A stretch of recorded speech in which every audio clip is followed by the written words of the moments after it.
It's a brain disease that has afflicted some of our football greats, but those living with it are left in limbo. Concussion. Concussion. Concussion. Concussion. Concussions had been linked to elevated risks of CTE. What I thought was interesting was that there was a lot more knowledge coming out about what these concussions do to the brain. The first NFL player diagnosed with the neurological disease chronic traumatic encephalopathy, or CTE. The Hall of Fame center Mike Webster died at the age of 50 after years of combat on the field. It really is the accumulation of all the hits that matter the most. And logically, that makes sense, right? This is frightening, but the changes that you would see in someone who has Alzheimer's, for example, classic brain findings, they're starting to see these in very young brains as well, brains who have had lots of blows to the head over time. There's 54 brains of former NFL players that have been studied, and of those 54, 52 have been diagnosed with this disease, CTE. I'm really wondering where this stops. I'm really wondering, on some level, if every single football player doesn't have this. What did the league know? When did it know it? And to what extent did it try to bury science? Concern is intensifying, and people are questioning whether the beloved sport of football is simply too dangerous. Don't fall.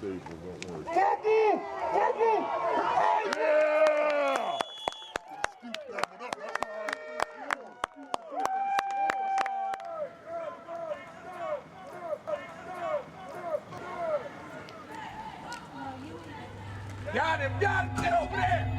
Oh, he's there!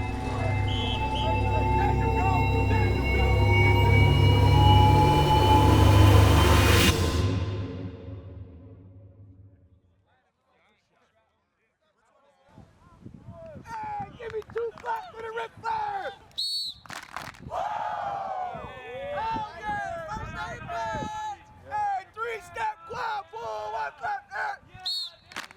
My name is Jaden Rodwell. I'm a senior here at McDaniel, and I'm a former defensive lineman on the McDaniel football team.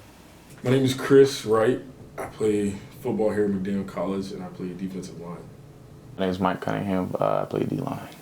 I played football for about 13 years. I started playing when I was 5, and I stopped playing once I got to college. So about 14, 15 years. I believe I started playing when I was about 5 or 6. I kind of just watched my dad, when I was younger, just watch football, kind of got intrigued by it, and then from there I was just like, hey, why not just give it a shot and just see where it goes? My dad signed me up for flag football to see if I actually liked it at first. But once he realized I would just like to hit people regardless if they were on the flag or not, he was like, all right, he could play tackle. I started playing when I was 7. I've been playing football for 18 years. It's crazy, to think about, 18 years, but 18 years, because that's Little League football, high school, middle school, and then college. Once my parents put me into football when I was 4 or 5, it just kind of clicked for me. I just really like playing it. I started off playing flag football at the age of 5. As I got older, I moved into tackle football, Little League. I played Little League from the ages of 7 to 12. Didn't play when I was 13 because I broke my ankle. Then played all through high school, and then I played for a little bit here my freshman year, and then I got hurt and stopped playing. I played for a team called 3-1 Panthers when I was younger. Then my dad started his own team called the Adkey Ravens. He was running that team for about, I want to say 5, 6 years maybe. Played at a school called North Point High School in Waldorf. Now I'm here at McDaniel. So I was a pretty fat kid. That's when it started there. My brother started playing football. He got this team, it was called the Maryland Titans, and they started playing football super early. So they sent me into the team, got me all squared away. I ended up getting moved up to my brother's age group because I was too big to play my age group. So yeah, I was playing with my brother's three years older than me. So I was playing up with the 10-year-olds as a 7-year-old. So that was pretty cool. Me and Michael, we met 7th grade year of middle school. We didn't get to start really playing together until high school. So when I got to North Point, that's when we were really, really teammates. We've pretty much been inseparable since sophomore year. When it came to football, and when it came to prepping for school, when it came to working out, when it came to lifting and things like that, we just kind of always were together. I attribute a lot of my personal success within football to him. He's my guy.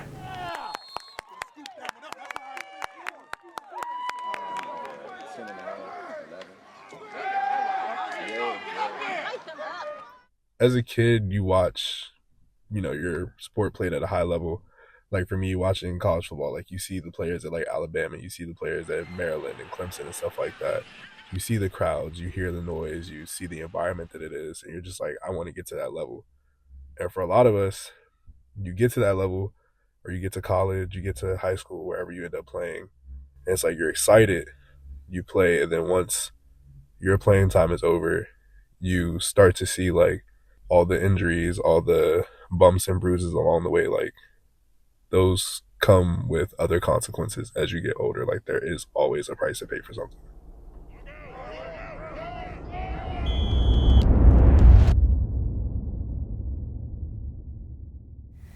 What does getting your bell rung mean?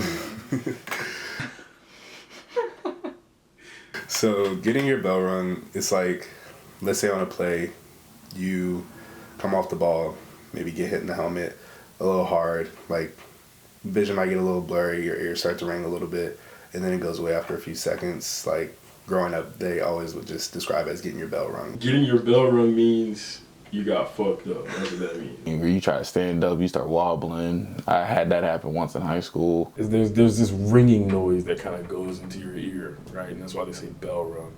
It's just like something that happens kind of just as a part of the game, and you just kind of move on from it. What is a concussion in the way you understand it? Basically where your brain just rattles around in your skull. So a concussion is a brain injury that comes from head trauma, so hitting your head on anything or getting hit in the head. It's like a dark, weird feeling, if that's, I could put that. How many concussions have you had during your football career? Let's start with documented. Documented, I've had 3. 3, yeah. I've had 2 documented concussions. I've had 3. How many undocumented concussions have you had? Probably somewhere around 12 to 15. Taking into account getting my bell rung, upwards of about 15 concussions probably. Like around 6, maybe 6, 8, around that range. Why weren't all of your concussions documented? I would say for the vast majority of them, it's because I didn't know what a concussion was. Probably because I'm hard-headed and don't like to listen to people. Concussions didn't really become like something that was talked about until I want to say my sophomore year of high school. As a kid, I don't remember ever learning about concussions. I don't ever remember that even being a conversation. Nowadays, though, I think it is. You start to think back and you're just like, that sounds real familiar. I think it's probably not as major as what people say about it. I just think sometimes probably a headache or like, damn, I need to take this play off real quick, then I'll be fine. Football players were taught, like, pain is pain. You know, you can work through pain. Are you hurt or are you injured, right? If you're hurt, you know, you can work through being hurt.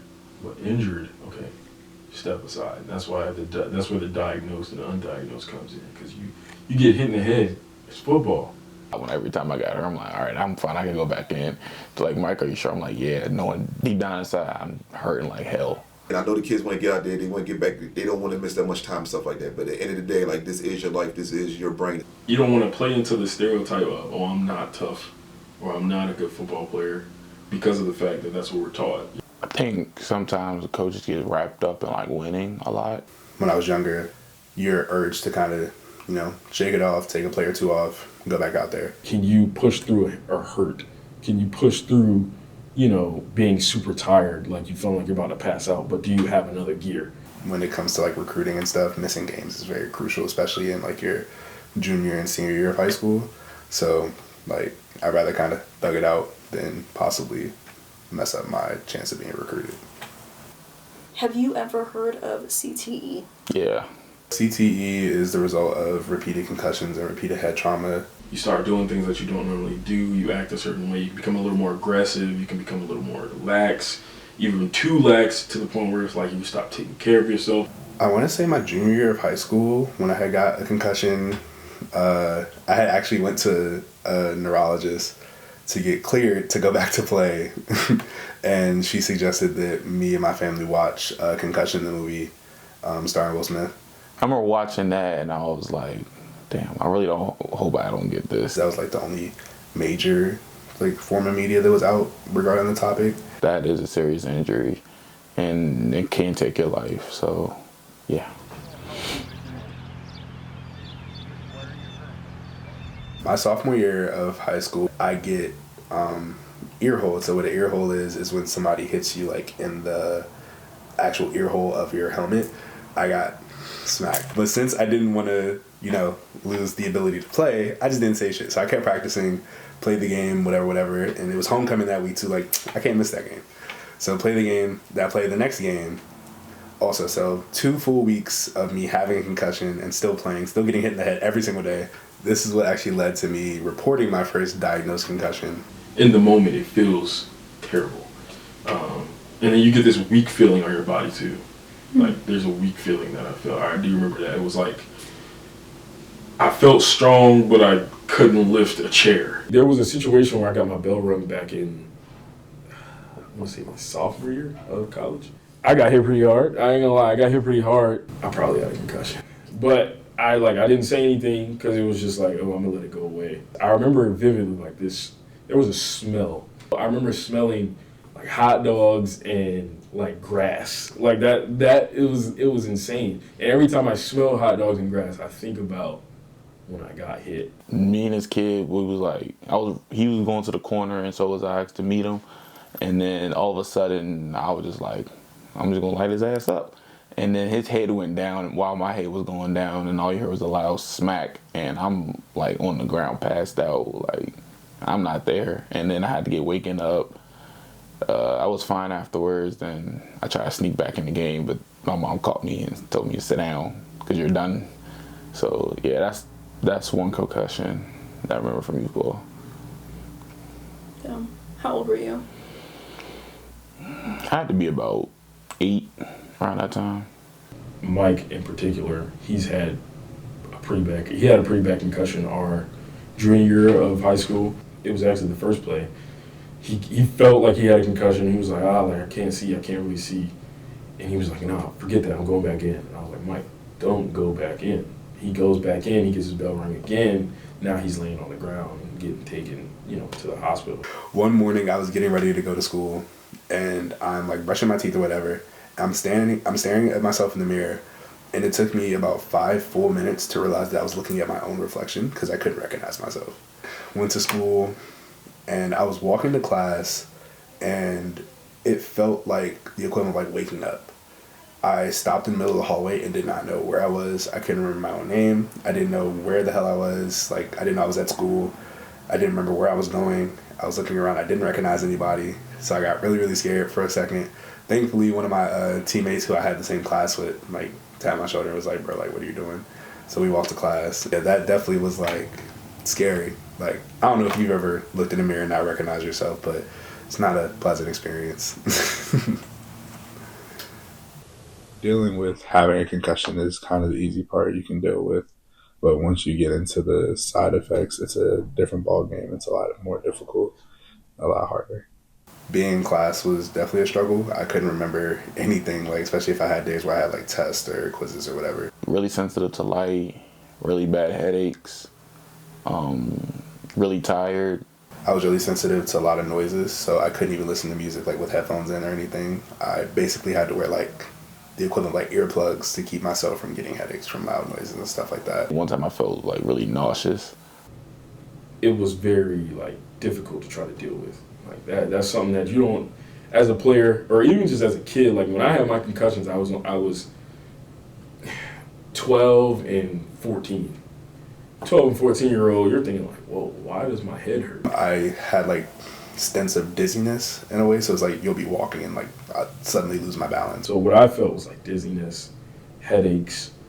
I had a lot of issues like regulating my emotions. So like I would have like random bouts of like anger or like random bouts of sadness or just like random bouts of like confusion and stuff like that, and I didn't know why. The main long-term side effect was definitely like the memory loss. So it's like even to this day it's still hard for me to remember certain things. So like unless I write something down or set a reminder on my phone or anything like that, like 9 times out of 10, I'm probably going to forget it. Ever since my last like 1 or 2 concussions, I haven't been able to really sleep for like probably the last 5 or 6 years. Like whether that's me waking up repeatedly throughout the night or like having like nightmares and stuff like that. That's stuff that I didn't have before getting my last couple of concussions.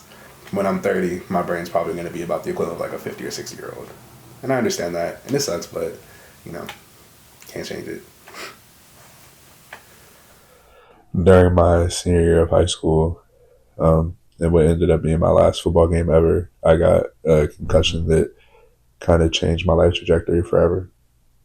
This was week 8 of my senior year at Northwestern.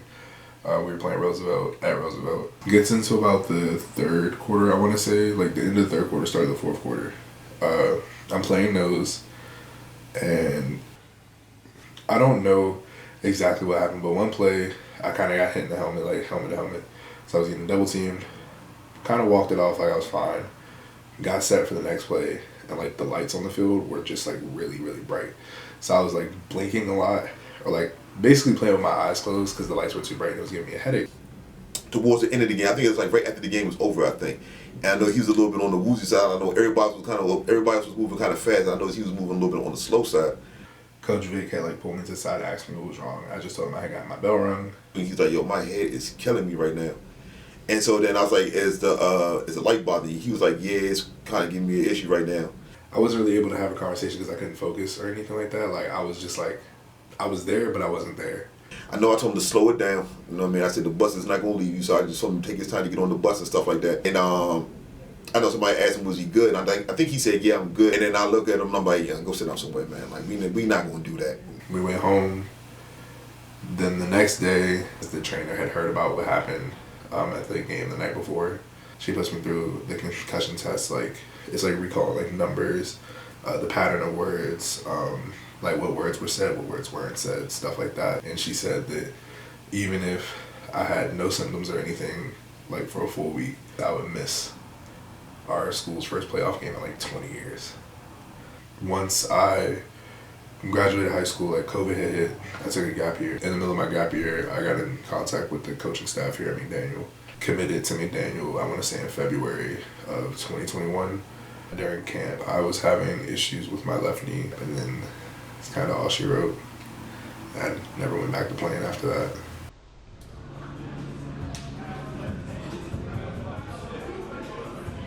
I think I just pretty much tell him, like, yo, it's more than this. Football's never going to leave you. Like, if you love football, you'll find some way to get involved with it and stuff like that. And not being able to play is not the end of the world. I guess I think at the time he didn't really want to hear it at the time, which I don't blame him. Nobody wants to hear that, but it's not an individual thing. It's about picking your brothers up and stuff like that. You might not be on the field, but you still have an impact in the game.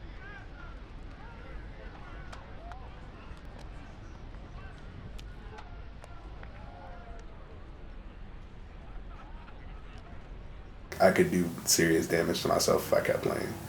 Because if I would have played another 4 years at a higher level than high school, nobody knows what could happen. It still took me probably about 3 or 4 months to finally decide to stop playing.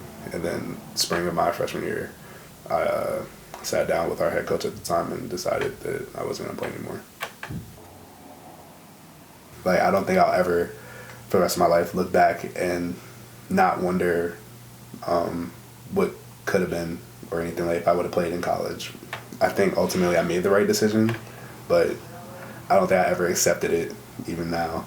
I don't like to quit, and I felt like I was kind of letting like the people in my class down, or just the team in general. My position coach at the time, he gave me a call and asked me if I wanted to be an assistant coach. So, I mean, I guess the rest is kind of history after that, but I became the assistant defensive line coach. I was in all the meetings, I was at all the practices, I was on the sideline, had a headset and everything, and I kind of did that for, you know, the rest of college, pretty much. Coaching definitely taught me that, like, there is a bigger picture. There's more than just these 90 plays in this game or these 100 plays in this game. Like, there's next week, and there's the week after that, and the months after that, and the years after that. You know, there's a lot more development that can happen, whether you're physically playing on the field or whether you're off the field, you know. Like, if you sit out a week, you can still develop, you can still learn a lot. And it's not even so much what you do on the field that matters. What you do off the field is even more important. And you can actually ask Mike. I pulled him out of a game, I think our sophomore year, my first year coaching, because he had a neck injury. And I saw him messing with his neck. So I snitched on him. And I don't feel bad whatsoever. He was mad at me for a little bit. but I did for him what I wish somebody would have did for me. I definitely think that if we had the information we have today, 15 years ago when I started playing football, we probably wouldn't be having this conversation right now. The misconception with concussions and things like that is more so the fact that we just tell, oh, you could get a concussion, you feel this, you feel that. I think some people talk about it, some people just try to ignore it, but I think we got to find a way for people to actually talk about it a lot more, because it is a serious injury. You have to expose these kids to these stories or people like Jaden. I know Jaden very well. I know he loves football. And having to leave football because of concussions, that's a very real reality. If I know that I'm a coach on a team, I need to do my due diligence and have people come in to talk about these things. I need to have some type of awareness for these teams, whether it's Little League, middle school ball or high school or even college. There's a level of safety that has to go into the game. While not taking the integrity of the game, you can pump safety into the game. You learn to live with the side effects of concussions. I mean, like the forgetfulness, there's ways to set reminders for yourself, Like sometimes I'll use sticky notes, I'll use the reminders app on my phone. Given that I'm lucky enough to not get another one, what's gonna happen 20, 30, 40 years down the line? The way I always describe it is it's problems for future Jaden. Like the same way that I've learned to live with it and cope with it at 22, I'll learn, how to do it at 32 and 42 and 52 and so on and so forth. Try not to think about it. I think football is a very character building sport. I still think that there is a lot of people who would benefit from having parameters around safety. I do think a lot of people are familiar with CTEs now and stuff like that. Again, I just think most of one of the things that just make sure that we're teaching the kids the right way to do things. Don't get me wrong, football is a contact sport, but it's a beautiful sport too, as long as you do things the right way. Football and life are two sides of the same coin. A lot of the adversity you face in football can be applied to your everyday life. For example, you get your bell rung, you get your shit rocked. Nobody's gonna wait for you to get up and ask, oh, are you okay? That's not how life is. No matter how much you're hurt, no matter how, how the odds are stacked against you, you have to get up and keep going. That's when you lean on the people in your corner, the same way you lean on your teammates. I want the world to know, football is not a terrible sport. Sports are meant to test you, and I think that people gain a lot from being tested. No matter how hard you try, sometimes you're still gonna fail. That's just life. And that's a lesson that I learned at 10 years old. And that's why I'm able to deal with a lot of stuff I go through now.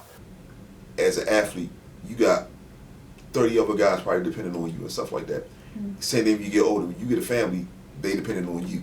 So I tell them a lot of times, this is preparing you. You got a job. When you get older, you got a job. You got to do your job. If you don't, you get fired. Same thing here. If you don't do your job, you get put on the sidelines or you get cut. Don't be afraid of getting hurt. Injuries suck, but being afraid of getting injured is what gets you injured. This place means the world to me. It helped develop me as a man. That's a big thing. And a lot of people don't really understand what that means to say, oh, this developed me as a man. When it comes to me being a man, is I've been through a lot of adverse situations here, that have prepped me for life outside of this place. Something I've been saying on repeat recently, life comes at you fast. It feels like yesterday that I started playing football, but it was damn near 20 years ago at this point. Learning to deal with adversity and learning to lean on the people around you is something that'll get you through the rest of your life. And that's something that I feel like a lot of people take for granted. So thankfully for me, I had people to kind of remind me that, I'm not just a football player. Even though I've had a lot of concussions and stuff, or just a lot of injuries in general, I wouldn't be Jaden if I didn't play football, if that makes sense. I wouldn't be me. I'd be somebody completely different. Has there ever been a moment that you thought maybe it wasn't worth it? Football? No.